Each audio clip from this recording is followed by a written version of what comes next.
नमस्कार दोस्तों, साहित्य हमारे देश का में आपका स्वागत है। आज की कहानी का नाम है घर जमाई। कहानी प्रसिद्ध रचनाकार मुंशी प्रेमचंद द्वारा रचित है। तो आइए सुनते हैं कहानी घर जमाई।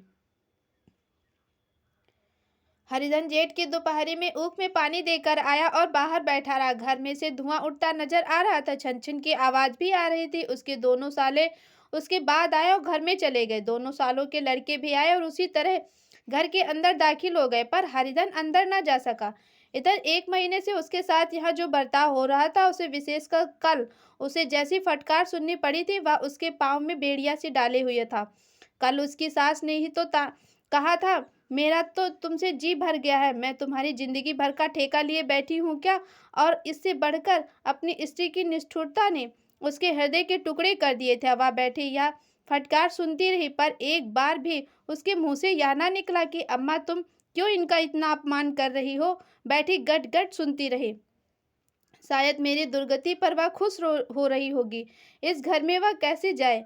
क्या फिर गालियां खाने, वही फटकार सुनने के लिए? और आज इस जीवन घर में जीवन के 10 साल गुजर जाने के बाद यह हाल हो रहा है। मैं किसी से कम काम करता हूँ। दोनों साले मीठी नींद सोते हैं और मैं बैलों को पानी सानी देता हूँ, छाटी करता हूँ। वहाँ सब लोग पल पल पर चिलम पीते हैं। मैं आंखें बंद किए अपने काम में लगा रहता हूँ। संध्या समय घर वाले गाने बजाने चले जाते हैं। मैं घड़ी रात तक गाय भैंसे दूहता रहता हूँ। उसका यह पुरस्कार मिला है, कोई खाने को भी नहीं पूछता, उल्टे गालियां मिलती हैं। उसकी स्त्री घर में से डोल लेकर निकली और बोली, जरा इसे कुएं से खींच लाओ, एक बूंद भी पानी नहीं है। हरिधन ने डोल लिया और कुएं में पानी भरने चला गया। उसे जोर की भूख लगी हुई थी। समझा अब खाने को बुलाने आएगी, मगर स्त्री डोल लेकर अंदर चली गई और फिर वहां न आई। हरिधन थका मांदा क्षुधा से व्याकुल होकर पड़ा पड़ा सो रहा था। सहसा उसकी स्त्री गुमानी ने आकर उसे जगाया। हरिधन ने पड़े पड़े कहा, क्या है? क्या पड़ा भी अब ना रहने दोगी, या और पानी चाहिए? गुमानी कटु स्वर में बोली, गुर्राते क्यों हो? खाने को तो बुलाने आई हूँ। हरिधन ने देखा कि उसके दोनों साले और बड़े साले के दोनों लड़के भोजन किए चले आ रहे थे। उसकी देह में आग लग गई। अब यह नौबत आ पहुंची है कि इन लोगों के साथ बैठकर खा भी नहीं सकता। ये लोग मालिक है, मैं इनकी जूठी थाली चाटने वाला हूँ। मैं इनका कुत्ता हूँ जिसे खाने के बाद टुकड़ा रोटी डाल दी जाती है। यही घर है जहां आज से 10 साल पहले उसका कितना आदर सत्कार होता था। सारे गुलाम बने रहते थे। सास मुंह जोती रहती थी, स्त्री पूजा करती थी। तब उसके पास रुपए थे, जायदाद थी। अब वह दरिद्र है। उसकी सारी जायदाद को इन्हीं लोगों ने कूड़ा कर दिया। अब उसे रोटियों के भी लाले हैं। जिसके जी में एक ज्वाला सी उठी, इसी वक्त अंदर जाकर सास को और सालों को भिगो भिगो कर लगाए, पर जब्त करके रह गया। पड़े पड़े बोला, मुझे भूख नहीं है, आज ना खाऊंगा। गुमानी ने कहा, ना खाओगे तो मेरी बला से, हाँ नहीं तो खाओगे तो तुम्हारे पेट ही जाएगा, कुछ मेरे पेट थोड़ी ही चला जाएगा। हरिधन का क्रोध आंसू बनकर भर गया। वह स्त्री जिसके लिए उसने अपना सर्वस्व मिट्टी में मिला दिया था, मुझे उल्लू बनाकर यहाँ सब निकाल लेना चाहते हैं। वह अब कहाँ जाए, क्या करे, उसकी कुछ समझ में ना आ रहा था। उसकी सास आकर बोली, चलकर खा क्यों नहीं लेते जी, रूठते किस बात पर हो? यहाँ तुम्हारे नखरे सहने का किसी में बूता नहीं है। जो देते हो वह मत देना, क्या करोगे? तुमसे बेटी ब्याही है, कुछ तुम्हारी जिंदगी का ठेका नहीं लिया है। हरिधन ने ममता होकर कहा, हाँ अम्मा, मेरी भूल थी कि मैं यही समझ रहा था कि अब मेरे पास क्या है कि तुम मेरी जिंदगी का ठेका लोगी। जब मेरे पास धन था तब सब कोई आता था, अब मैं दरिद्र हूँ तो तुम क्यों बात पूछोगी? बूढ़ी सास ने मुंह फुलाकर भी अंदर चली गई। बच्चों के लिए बाप एक फालतू सी चीज का एक विलास की वस्तु है, जैसे घोड़े के लिए चने और बाबू के लिए महाभोग मोहन भोग। माँ रोटी दाल है, मोहन भोग उम्र भर ना मिले तो भी कोई नुकसान नहीं है, मगर एक दिन रोटी दाल के दर्शन ना हो तो फिर देखिए क्या हाल होता है। पिता के दर्शन कभी कभी शाम सवेरे हो जाते हैं। वह बच्चे को उछालता है, दुलराता है, कभी गोद में लेकर या उंगली पकड़कर सैर कराने ले जाता है, और बस यही उसके कर्तव्य की इति है। वह परदेश चला जाए, बच्चों को परवाह नहीं होती, लेकिन माँ होता बच्चे का सर्वस्व होता है। बालक 1 मिनट के लिए भी इनका वियोग नहीं सह सकता। पिता कोई हो, उसे परवाह नहीं, केवल एक उछलने कूदने वाला आदमी होना चाहिए। लेकिन माता तो वह अपनी ही होनी चाहिए, 16 आने अपनी, वही रूप, वही रंग, वही प्यार, वही सब कुछ। अगर नहीं है तो बालक को जीवन का स्रोत मानो सूख जाता है। फिर वह शिव का नंदी है, जिस पर फूल या जल चढ़ाना जालिम नहीं है, अख्तियारी है। हरिधन की माता का आज से 10 साल पहले देहांत हो चुका था। उस वक्त उसका विवाह भी हो चुका था। वह 16 साल का कुमार था। पर माता के मरते ही उसे मालूम हुआ कि मैं कितना निसहाय हूँ, जैसे उस घर पर उसका कोई अधिकार ही ना रहा हो। बहनों के विवाह भी हो चुके थे, दूसरा कोई भाई भी ना था। बेचारा अकेले घर में जाते भी डरता था। माँ के लिए रोज रोता, पर माँ की परछाई से डरता था। जिस कोठरी में उसने देह त्यागा था, उधर वह आंखें तक न उठाता था। घर में एक बुआ थी, वह हरिधन को बहुत प्यार करती थी। हरिधन को अब दूध ज्यादा मिलता था, काम भी कम करना पड़ता था। बुआ बार बार पूछती, क्या खाओगे बेटा? बाप भी अब उसे प्यार करता था। उसके लिए अलग एक गाय मंगवा दी। कभी कभी उसे कुछ पैसे भी दे देता था, चाहे वह उसे खर्च करे या अपने पास रखे। पर इन मरहमों से घाव पूरा ना होता था, जिसने उसकी आत्मा को आहत कर दिया था। यह दुलार और उसे बार बार माँ की याद दिलाता था। माँ की घुड़कियों में जो मजा है, वह क्या इस दुलार में था? माँ से मांग कर, लड़ कर, घुनक कर, रूठ कर लेने में जो आनंद है, वह क्या भिक्षा दान में था? पहले वह स्वस्थ था, मांग कर खाता था, लड़ लड़ कर खाता था। अब वह बीमार था, अच्छे से अच्छे पदार्थ उसे खिलाए जाते थे, पर उसे अब भूख न थी। साल भर तक वह इसी दशा में रहा। फिर दुनिया बदल गई। एक नई स्त्री आई, जिसे लोग उसकी माता कहते थे। हरिधन ने इस नकली माँ से एक बार बात तक ना की, कभी उसके पास गया तक नहीं था। एक दिन घर से निकला और ससुराल चला गया। बाप ने बार बार बुलाया, पर उसके जीते जी वह फिर उस घर में न आया। जिस दिन उसके पिता का देहांत की सूचना मिली, उसे एक प्रकार का ईर्ष्यामय हर्ष हुआ। उसकी आंखों में आंसू की एक बूंद भी न आई। इस नए संसार में आकर हरिधन को एक बार फिर मातृ स्नेह का आनंद मिला। उसकी सास ने ऋषि वरदान की भांति उसके शून्य जीवन की विभूतियों से परिपूर्ण कर दिया। मरुभूमि में हरियाली उत्पन्न कर दी। सालियों की चुहल और सास के स्नेह में, सालों के वाक्य विलास में और स्त्री के प्रेम में उसके जीवन की सारी आकांक्षाएं पूरी हो गईं।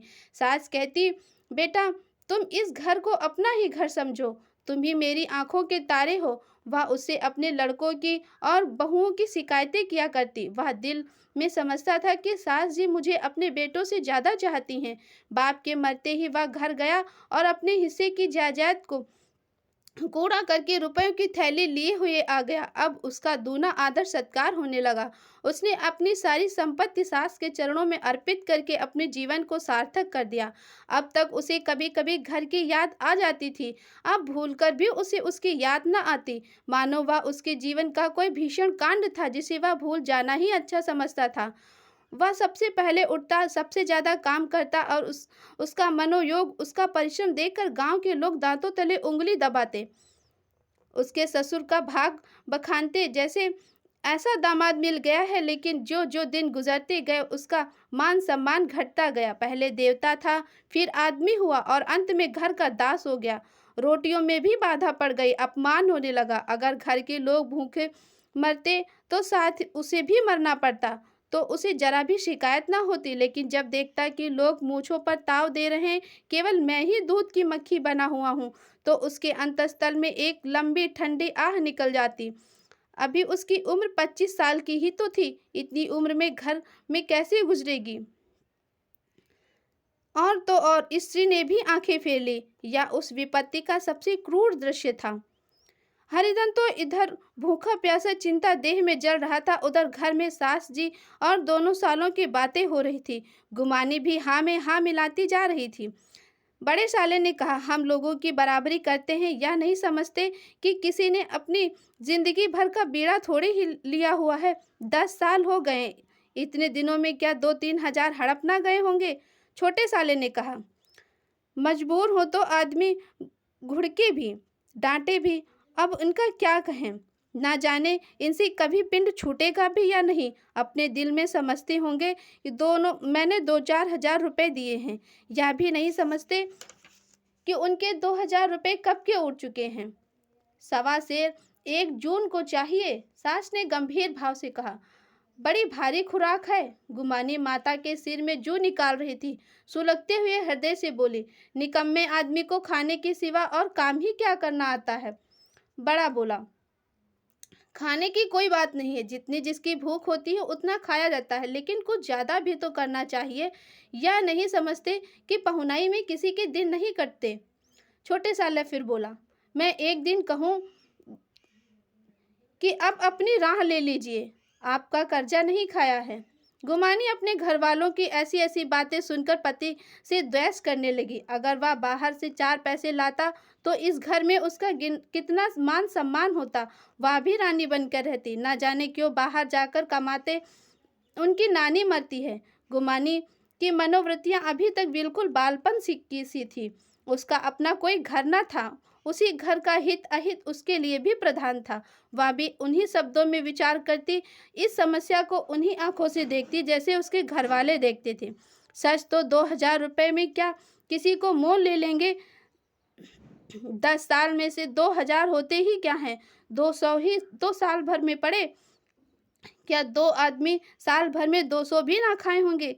फिर कपड़े लत्ते दूध घी सभी कुछ तो होता है। 10 साल हो गए, एक पीतल का छल्ला नहीं बनाया। घर से निकलते तो इनके कितने इतने प्राण निकलते हैं। जानते हैं जैसे पहले पूजा होती थी वैसे ही जन्म भर होती रहेगी। यह भी नहीं सोचते कि पहले की बात और थी और अब की बात और है।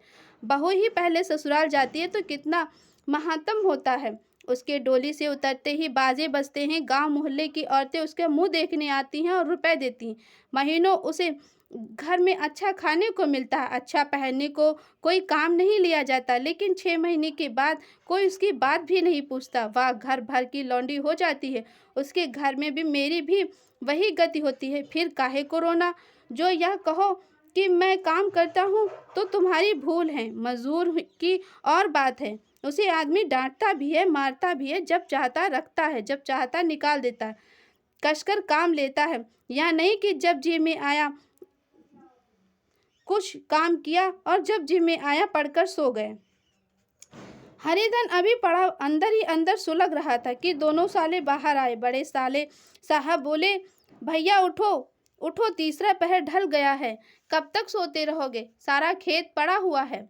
हरिधन चट उठ बैठा और तीव्र स्वर में बोला, क्या तुम लोग मुझे कोई उल्लू समझ रहे हो। दोनों साले हक्का बक्का हो गए। जिस आदमी ने कभी जुबान नहीं खोली, हमेशा गुलामों की तरह हाथ बांधे हाजिर रहा, वह आज एकाएक इतना आत्माभिमानी हो जाए, या उनको चौंका देने के लिए काफी था। कुछ जवाब ना सूझा। हरिधन ने देखा कि इन दोनों के कदम उखड़ गए हैं तो एक धक्का और देने की प्रबल इच्छा से रोक ना सका। उसी ढंग में बोला, मेरी भी आंखें हैं, अंधा नहीं हूँ ना ही बहरा हूँ। छाती फाड़ कर काम करूं और उस पर भी कुत्ता समझा जाऊं, ऐसा गधा नहीं हूँ। अब बड़े साले भी गरम पड़े। तुम्हें किसी ने यहाँ बांध तो नहीं रखा है। अब की हरिधन जवाब न दे सका। उसे कोई बात ही न सूझी। बड़े ने फिर उसी ढंग में कहा, अगर तुम चाहो तो जन्म भर पहुनाए बने रहो, तो तुम्हारा वैसा ही आदर सत्कार रहे, तो यह हमारे बस की बात नहीं है। हरिधन ने आंखें निकाल कर कहा, क्या मैं तुम लोगों से कम काम करता हूँ। बड़े साले बोले, यह कौन कहता है। हरिधन, तो तुम्हारे घर की नीति है कि जो ज्यादा काम करे वही भूखा मारा जाए। बड़े साले बोले, तुम खुद खाने क्यों नहीं गए, क्या कोई तुम्हारे मुंह में कौर डाल देता। हरिधन ने ओठ चबाकर कहा, मैं खुद खाने नहीं गया, कहते तुम्हें लाज नहीं आती। नहीं आई थी बहन तुम्हें बुलाने। छोटे साले ने कहा, अम्मा भी तो आई थी, तुमने कह दिया कि मुझे भूख नहीं है, तो क्या करती। सास भीतर से लपकी चली आ रही थी। यह बात सुनकर बोली, कितना कहकर हार गई, कोई उठे ना तो इसमें मैं क्या करूं। हरिधन ने विष खून और आग से भरे स्वर में कहा, मैं तुम्हारे लड़कों का झूठा खाना खाने के लिए हूँ। मैं कुत्ता हूँ। तुम लोग खाकर मेरे सामने रूखी हुई रोटी का टुकड़ा फेंक दो। बुढ़िया ने ऐंठ कर कहा, तो क्या तुम लड़कों की बराबरी करोगे। हरिधन परास्त हो गया। बुढ़िया ने एक ही वाक्य प्रहार ने उसका काम तमाम कर दिया। उसकी तनी हुई भौहें ढीली पड़ गईं, आंखों से आग बुझ गई, फड़कते हुए नथुने शांत हो गए। किसी आहत मनुष्य की भांति वह जमीन पर गिर पड़ा। क्या तुम मेरे लड़कों की बराबरी करोगे? यह वाक्य एक लंबे भाले की तरह उसके हृदय में चुभता चला गया। ना हृदय का अंत था और ना ही उस भाले का। सारे घर ने खाना खाया पर हरिधन ना उठा। सास ने मनाया, सालियों ने मनाया, ससुर ने मनाया, दोनों साले मनाकर थक गए। हरिधन ना उठा, वहीं द्वार पर एक टाट पर पड़ा रहा। उसे उठाकर सबसे अलग कुएं पर ले गया और जगत पर बिछाकर पड़ा रहा। रात भीग चुकी थी। अनंत आकाश में उज्जवल तारे बालकों की भांति क्रीड़ा कर रहे थे। हरिधन को भी अपना बचपन याद आया, जब वह इसी तरह क्रीड़ा करता था। उसकी बाल स्मृतियां उन्हें चमकीले तारों की भांति प्रज्वलित हो गई थी। वह छोटा सा घर, वह आम का बाग जहां वह केरियां चुना करता था, वह मैदान जहां वह कबड्डी खेला करता था, अब उसे याद आने लगा। फिर उसने अपनी स्नेहमयी माता के सदैव मूर्ति उसके सामने खड़ी हो गई। उन आंखों में कितनी करुणा थी, कितनी दया। उसे ऐसा जान पड़ा मानो माता आंखों में आंसू भरे उसे छाती से लगा लेने के लिए हाथ फैलाए उसकी ओर चली आ रही हैं। वह उस मधुर भावना को अपने को भूल गया। ऐसा जान पड़ा मानो माता ने उसे अपनी छाती से लगा लिया हो, उसके सिर पर हाथ फेर रही हो। वह रोने लगा और फूट फूट कर रोने लगा। उसकी आत्मा सम्मोहित दशा में उसके मुंह से यह शब्द निकला, अम्मा, तुमने मुझे इतना भुला दिया। देखो तुम्हारे प्यारे लाल की क्या दशा हो रही है। क्या कोई क्या उसे कोई उसे पानी को भी नहीं पूछता? क्या जहाँ तुम हो वहाँ मेरे लिए कोई जगह नहीं है? सहसा गुमानी ने आकर पुकारा, क्या सो गए तुम? नौज, किसी को ऐसी राक्षसी नींद ना आए, चलकर खा क्यों नहीं लेते? कब तक कोई तुम्हारे लिए बैठा रहे? हरिधन उस कल्पना जगत के क्रूर प्रत्यक्ष में आ गया। वही कुएं की जगत थी, वही फटा हुआ टाट, और गुमानी सामने खड़ी कह रही थी, कब तक तुम्हारे लिए कोई बैठा रहे? हरिधन उठ बैठा और मानो तलवार से म्यान निकाल कर बोला, भला तुम्हें मेरी सुध तो आई? मैंने तो कहा दिया था कि मुझे भूख नहीं है। गुमानी बोली, तो कै दिन ना खाओगे? अब इस घर का पानी भी ना पीऊंगी। हरिधन बोला, अब इस घर का पानी भी ना पीऊंगा। मुझे तुझे मेरे साथ चलना है या नहीं? दृढ़ संकल्प से भरे हुए इन शब्दों को सुनकर गुनामी सहम उठी। बोली, कहाँ जा रहे हो? हरिधन ने मानो नशे में कहा, तुझे इससे क्या मतलब? मेरे साथ चलेगी या नहीं? फिर पीछे से ना कहना है कि मुझसे कहा नहीं। गुमानी आपत्ति के भाव से बोली, तुम बताते क्यों नहीं कहाँ जा रहे हो? तुम मेरे साथ चलेगी या नहीं? जब तक तुम बता ना दोगे मैं नहीं जाऊंगी। तो मालूम हो गया कि तू नहीं जाना चाहती। मुझे इतना ही पूछना था, नहीं तो अब तक मैं आधी दूर निकल चुका होता। यह कहकर वह उठा और अपने घर की ओर चला। गुमानी पुकारती रही, सुनो, सुन लो, सुनो जी, पर उसने पीछे फिर कर ना देखा। 30 मील की मंजिल हरिधन ने 5 घंटों में तय की। जब वह अपने गांव की अमराइयों के सामने पहुंचा तो उसकी मातृ भावना उषा की सुनहरी गोद में खेल रही थी। उन वृक्षों को देखकर उसका हृदय नाचने लगा। मंदिर का वह सुनहरा कलश देखकर वह इस तरफ दौड़ा मानो एक छलांग में उसके ऊपर जा पहुंचेगा। वह वेग में दौड़ा जा रहा था मानो उसकी माता गोद फैलाए उसे बुला रही हो। जब वह आंबों के बाग में पहुंचा, जहां डालियों पर बैठकर वह हाथी की सवारी का आनंद पाता था, जहां की कच्ची बेरों और लिसोड़ों एक स्वर्गीय स्वाद था, तो वह बैठ गया और भूमि पर सिर झुकाकर रोने लगा, मानो अपनी माता को अपनी विपत्ति गाथा सुना रहा हो। वहाँ की वायु, वहाँ का प्रकाश मानो उसकी विराट रूपणी माता व्याप्त हो रही हो। वहाँ की अंगुल अंगुल भूमि माता के पद चिन्हों से पवित्र थी। माता के स्नेह में डूबे हुए शब्द अभी तक मानो आकाश में गूंज रहे हों। वह वायु और इस आकाश में ना जाने कौन सी संजीवनी थी जिसने उसके शोकार्तार्थ हृदय को बलोत्साह से भर दिया था। वह एक पेड़ पर चढ़ गया और इधर से आम तोड़ तोड़ कर खाने लगा। सास के वह कठोर शब्द, स्त्री का वह निष्ठुर आघात और वह सारा अपमान वह भूल गया।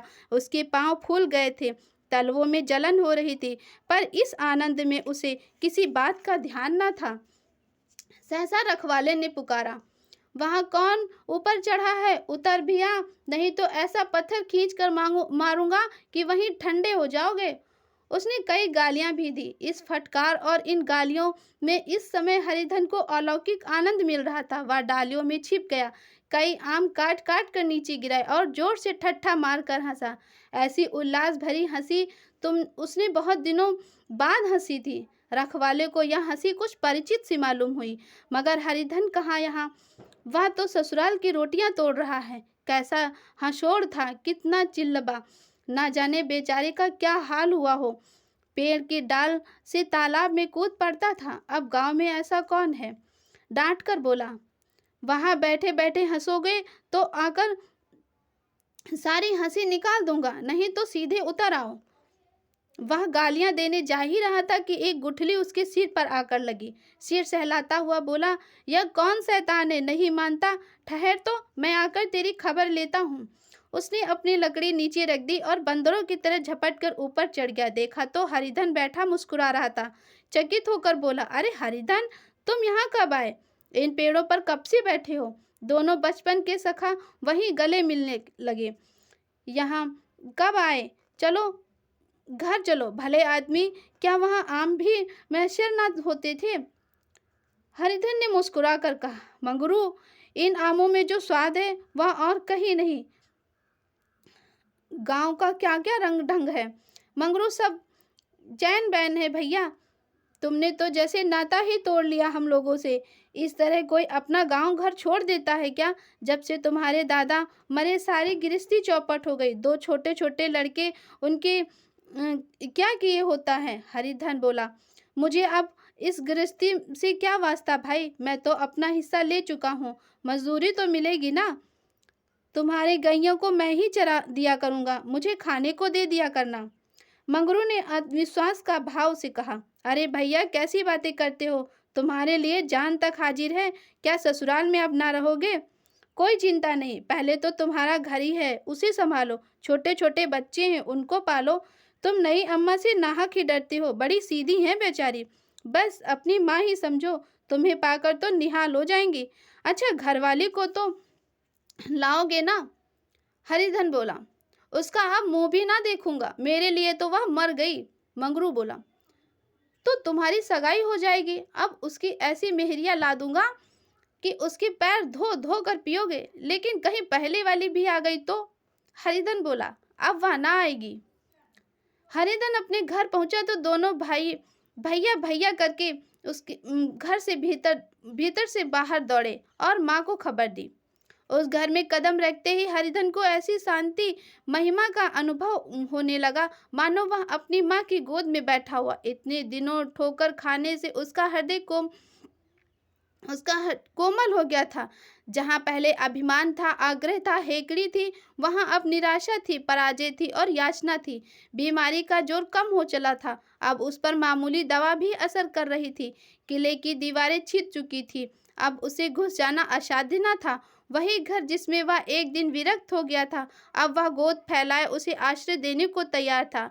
हरिधन का निरावलंब मन यह आश्रय पाकर मानो तृप्त हो गया। शाम को विमाता ने कहा, बेटे, तुम घर आ गए हो, हमारे धन्य भाग। अब इन बच्चों को पालो। माँ का नाता ना सही, बाप का नाता तो है। मुझे एक रोटी दे देना, खाकर एक कोने में पड़ी रहूंगी। तुम्हारी अम्मा से मेरा बहन का नाता है, उसी नाते तुम मेरे लड़के भी होते हो। हरिधन के मात्र विहल आंखों में विमाता के रूप में अपनी माता के दर्शन हुए। घर के एक एक कोने में मातृ स्मृतियों की छटा चांदनी की भांति छिटक रही थी। विमाता का प्रौढ़ मुखमंडल भी उसी छाटा से रंजित था। दूसरे दिन हरिधन फिर कंधे पर हल रखकर खेत को चला। उसके मुख पर उल्लास था, आंखों में गर्व था। अब वह किसी का आश्रित नहीं था, आश्रयदाता था। किसी के द्वार का भिक्षुक नहीं, रक्षक था। एक दिन उसने सुना कि गुमानी ने दूसरा घर कर लिया है। माँ से बोला, तुमने सुना काकी, गुमानी ने घर कर लिया? काकी ने कहा, घर क्या कर लेगी ठट्ठा, बिरादरी में ऐसा अंधेरा है, पंचायत नहीं अदालत तो है। हरिधन ने कहा, नहीं काकी, बहुत अच्छा हुआ। ला महावीर जी को लड्डू चढ़ाऊं। मैं तो डर रहा था कि कहीं मेरे गले ना पड़ जाए। भगवान ने मेरी आखिर सुन ही ली। मैं वहां से यही ठान कर चला था कि अब उसका कभी मुंह ना देखूंगा। आपको मुंशी प्रेमचंद द्वारा रचित कहानी घर जमाई कैसी लगी, ज़रूर बताइए। आप हमारे चैनल को सब्सक्राइब कीजिए, लाइक कीजिए।